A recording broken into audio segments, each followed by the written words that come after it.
रायगढ़ में कला और संस्कृति के महापौर चक्रधर समारोह का 40वां संस्करण धूमधाम से शुरू हो गया। राज्यपाल रमेन ढेका ने भगवान गणेश की पूजा अर्चना कर समारोह का शुभारंभ किया। 10 दिन तक चलने वाले इस आयोजन में शास्त्रीय संगीत, कथक, वादन और लोक कला की बेमिसाल छटा देखने को मिलेगी। राज्यपाल रमेन ढेका ने इस अवसर पर कहा कि चक्रधर समारोह हमें अतीत और स्वर्णिम स्मृतियों और हमारी अमूल्य धरोहर से जोड़ता है। उन्होंने रायगढ़ घराने और महाराजा चक्रधर सिंह के योगदान को भारतीय संस्कृति के लिए ऐतिहासिक बताया। राज्यपाल ने खासतौर पर यह भी बताया कि असम और छत्तीसगढ़ का रिश्ता बहुत गहरा है और असम में भी महाराजा चक्रधर सिंह की स्मृति में पुरस्कार दिए जाएंगे।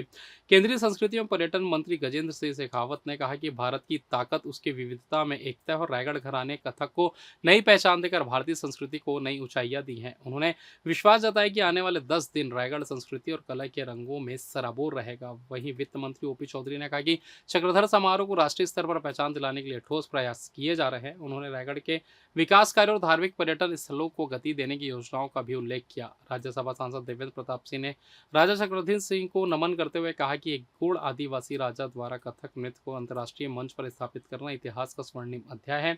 इस मौके पर रायगढ़ सांसद राधेश्याम राठिया, केंद्रीय राज्य मंत्री तोकन साहू, कृषि मंत्री रामविचार नेताम, धर्मस्व मंत्री राजेश अग्रवाल, जांजगीर सांसद कमलेश जांगड़े, महासमुंद सांसद रूप कुमारी चौधरी, महापौर जीवर्धन चौहान सहित जनप्रतिनिधि, अधिकारी और बड़ी संख्या में दर्शक मौजूद रहे। रायगढ़ की धरती कला और संस्कृति की अनमोल धरोहर रही है। अगले 10 दिनों तक यही धरती संगीत, नृत्य और साहित्य की ऊन से महकेगी और देश के कोने कोने से आए कलाकार इस ऐतिहासिक आयोजन को और भी भव्य बनाएंगे।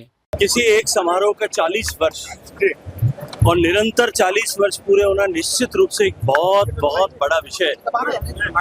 संस्कृति की धरती और संस्कृति धानी इस धरती रायगढ़ पर आकर के मैं अपने आप को सौभाग्यशाली भी महसूस करता हूं और अभिनंदन करना चाहता हूं रायगढ़ परिवार के सारे सभी सदस्यों का, यहाँ के नागरिकों का, यहाँ की सरकार का, यहाँ के डिस्ट्रिक्ट एडमिनिस्ट्रेशन का, राजा चक्रधर सिंह जी के वंशज और राज्यसभा के सांसद मेरे मित्र आदरणीय देवेंद्र प्रताप सिंह जी का, कि लगातार 40 साल से इस लिगेसी को कंटिन्यू कर रहे हैं, निरंतरता प्रदान कर रहे हैं। और निश्चित रूप से राजा चक्रधर सिंह जी ने जिस तरह से इस धरती का सम्मान बढ़ाया और साथ साथ में भारत की संस्कृति को और अधिक समृद्ध किया, उनका स्मरण मात्र हम सब के निश्चित प्रेरणा देता है। मैं इनके प्रेरक व्यक्तित्व को प्रणाम करते हुए छत्तीसगढ़ भारत की आने वाले समय में सांस्कृतिक कैपिटल बने, ऐसी कामना करता हूं।